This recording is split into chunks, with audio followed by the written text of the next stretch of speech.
Hi, this is Martin for Revelation Software, and welcome to another of my videos in my series looking at getting started with OpenInsight. We've had a couple of fairly heavy lessons, so this one's going to be nice and quick and easy, and we're going to be looking at adding columns into our dictionary from within the Forms Designer.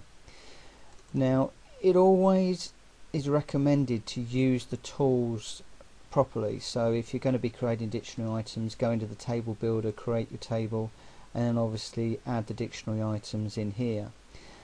If you've designed your database properly and well, then there's no reason why you shouldn't group your dictionary items like I've done here with my bows and my limbs and my rests and my buttons. Okay, there's a couple in there that I've forgotten, but basically this will organize your dictionary items a little easier for when you're working in here. Adding them in, as you'll see later, using the Forms Designer was basically just going to put them at the bottom here. So let's just come out of this particular application and we'll go into the clinic application that we've been working with over the recent lessons, and we'll go in and we'll run the Forms Designer. Okay, let's run up our patient entry form that we've been working with. Now, the control that we've decided that we want to add on to this form, let's just take the situation where you've created your application, you're out in the beta environment, you're sitting down with a user, and the user says, yeah, I really like this form, you know, it's great, I like it very much, but I need to capture whether we've got the patient's signature on file, for instance. Well, what you can do within OpenInsight is, rather than going into the table builder and then trying to open up the patient entry record and then realizing that it's locked, so we've got to come out of here, come out of the table builder, shut down the form, etc., etc. What we can do is we can simply grab a control. Now in this particular instance it's going to be a checkbox, so we can grab a checkbox, drop that onto the form, we can double click and we can go into set and we can set the database association here. Alternatively, what we can do is we can click the green data aware checkbox. That's the one I'm going to do now.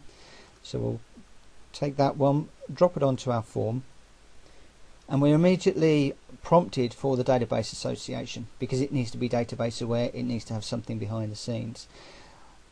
It's prompting us for the MP patient table because all of our other controls are linked to that particular table, so that's fine. And if I come in here, I obviously haven't got a dictionary item that is applicable. So what we can do is we can just go straight ahead and we'll call this signature.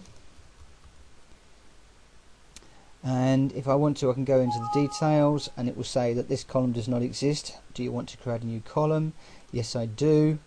And it's already set the data type to Boolean because obviously a checkbox is either yes or no, so that's quite nice for us. We could set that as a key field if we wanted to, and we can go into the details and we can set a default, we can set it to be multi-value, we can look at all of the other information. We've got our validation in here, and if I want to I can go into the description and edit that. So a simple checkbox to show that we have a signature on file, and so we can OK that one. So this is the same attributes window that we would normally be looking at within the table builder. So we can just OK out of there, and I've got a label here and some text. Well, I don't particularly need the label because it's going to be fairly obvious, so we'll delete that out. We'll just align this to the left, and I'm not aligning these absolutely properly, but we'll just take that up to align that there, and we'll just change the text on there to say signature on file, and we'll just change the control name to be a check, an underscore, and then I can go ahead and I can test run that form if I want to, saving it, and what I can do is then say yep, I've got a signature on file.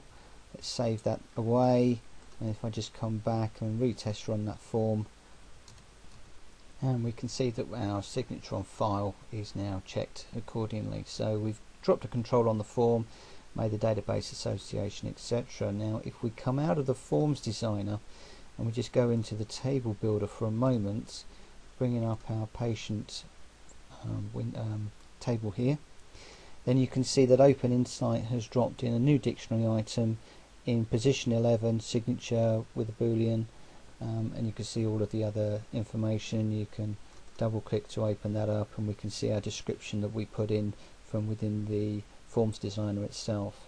So while this is not necessarily a recommended way of adding dictionary items, it is quite nice, particularly if you're sitting down with an end user looking at a form for the first time and they say, hey, yeah, this is great, but you've forgotten that I need this particular control, or wouldn't it be nice if I had this particular control linked to the database? You can very quickly and easily drop it on there. You haven't got to keep worrying about coming out of the forms designer into the table builder, back out of the table builder into the forms designer. You can just do it all from the one interface. So that's it for this lesson. In the next lesson, which again is going to be another fairly small lesson for you, we're going to be looking at setting the tab order within the forms designer. So I'll catch you then. Bye bye.